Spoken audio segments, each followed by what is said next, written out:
વડોદરામાં જે દુઃખદ ઘટના બની એના પછી હવે આખા રાજ્યમાં શોકનો માહોલ છે. સરકાર દ્વારા મેજિસ્ટ્રેટને તપાસ કરીને 10 દિવસમાં રિપોર્ટ આપવાનું કહેવામાં આવ્યું છે.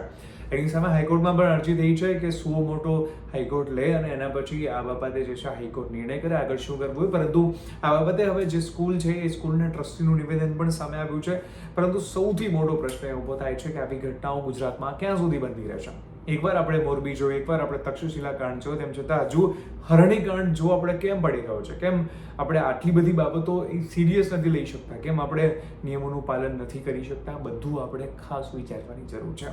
ઋષિભાઈ, જે બનાવ બન્યો, બાળકો કેવી રીતે સ્કૂલ કાલે જે ઘટના બની એ સૌ પ્રથમ તો ન્યૂ સનરાઈઝ એજ્યુકેશન ટ્રસ્ટ એના માટે ખૂબ ખૂબ ખૂબ દુઃખદ છે. આના માટે એ અમારા છોકરા છે, પેરેન્ટ્સના છોકરા કરતા પણ અમારા છોકરા પણ છે, અમારા શિક્ષક છે.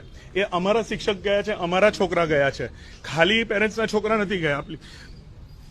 એટલે બહુ દુઃખદ ઘટના બની છે. એને માટે જે પણ પગલાં અમે જે પ્રશાસન, પોલીસ અને એનાથી લઈને જે સામે જેને અરેન્જ આખું જે ત્યાં જ્યાં ગયા હતા ફન ટાઈમ એરીના, એ લોકોની બેદરકારીને લીધે આજે થયું છે. એ લોકોએ જે ત્યાં વ્યવસ્થા નથી, બોટિંગમાં વધારે છોકરાઓને બેસાડે. જ્યારે મારા સ્ટાફે એમને કીધું કે આ ફૂલ થઈ ગઈ છે બોટ, હવે નથી બેસું. આ મારા માનસી મેમ કરીને એક સ્ટાફ હતો, એમને એવું કીધું આ બોટ ફૂલ થઈ ગઈ છે, ના બેસાડશો. તો પણ એ લોકોએ કીધું ના, અમારું રોજનું છે, બેસાડો. લાઈફ જેકેટ થોડાને છેલ્લા નહોતા મળ્યા, ત્યાં પણ મેડમ બોલ્યા હતા કે લાઈફ જેકેટ આપો. આ લોકોએ બોટમાં બેસાડીને બોટ ચાલુ કરીને મોકલી આપી. એટલે આ દુઃખદ ઘટના થઈ છે, જેમાં અમે પેરેન્ટ્સ સાથે છેલ્લા સુધી છે. આમાં પેરેન્ટ્સને બી રિક્વેસ્ટ છે કે અમારી સાથે આ લોકોની ખિલાફ એ કરીએ, બીકોઝ આમાં આપણે સાથે મળીને આગળ વધવું પડશે.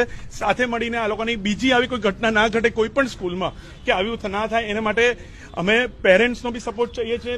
અમે એવું ઈચ્છીએ છીએ કે આ કાર્યવાહી થાય. ને પોલીસ અને પ્રશાસન સાથે બી અમારી વાત થઈ છે ને અત્યારે તમે જોશો કે એ લોકોને જે લોકો ઓર્ગેનાઇઝર